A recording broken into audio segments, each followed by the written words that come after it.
So, Josephine, let's put a timestamp on today. How far are you into filming, and what exactly did you guys film today? And I want to note this is going to be embargoed, so like feel free to discuss openly like Right. what you're going to be. It. Yes. We're about 3 weeks into shooting with a 5-week schedule.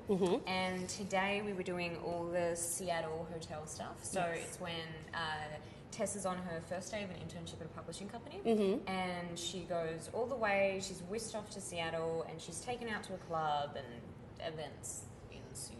Yeah. So, what was the last scene you shot in after, and then what was the first scene you shot in after we collided? To give us some perspective. I don't know whether officially this was the last scene we shot, but the last scene we shot was the aquarium sequence of the montage. Oh, so cute. And the first scene that I shot in after we collided was me standing behind a curtain reacting to something. Okay. Yeah. So I'm a huge fan of the books. I've read all the books. I know you have as well. Have you read all of them? Yeah. Or okay. So obviously, like, it's kind of more of an R rating in the books. The first film was rated PG-13. We have an R rating the second time around. Has it been tonally different on set for you now that you have an R rating in the sequel? Yeah, and I think a lot of that is because of our director, Roger Cumble. It's amazing. There's a lot more. There's a lot more humor in this film. There's a lot more intensity in this film. There's swearing because we're allowed to swear now because it's R-rated. So there's definitely been a tonal shift, and I think everyone's felt that.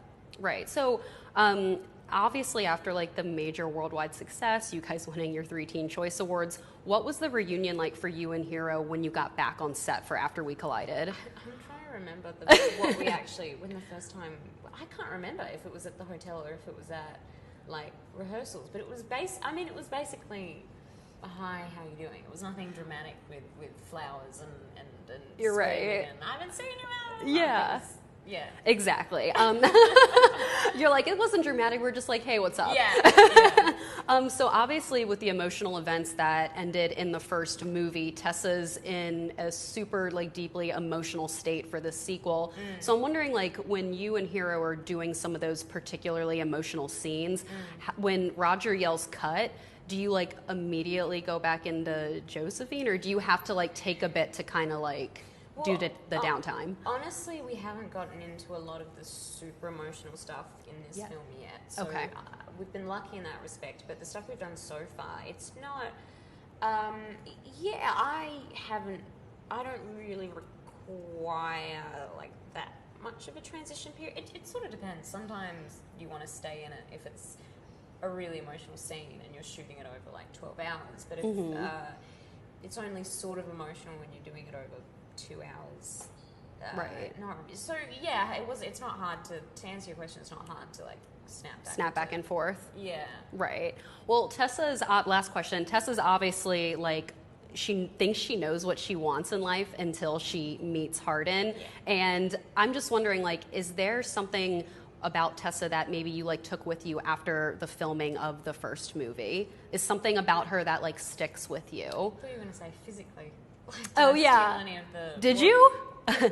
I don't know if you've already been asked that. No, what have I taken from her? I think like anything from maybe like Hardin's room or something, or like maybe like a wardrobe piece or something that you took. There was a really gorgeous green slip dress that she was going to wear. I was like, I don't remember that in the movie. No, because she was going to wear it for one of the scenes, the wedding scenes, and it was tailor made and it was like custom fit to me, and they didn't end up using it. They used another dress. So I got to steal that. Oh, but, perfect. yeah, I think that's the only. I mean, emotionally, what have I taken? Yeah, that's like probably a bit more interesting answer.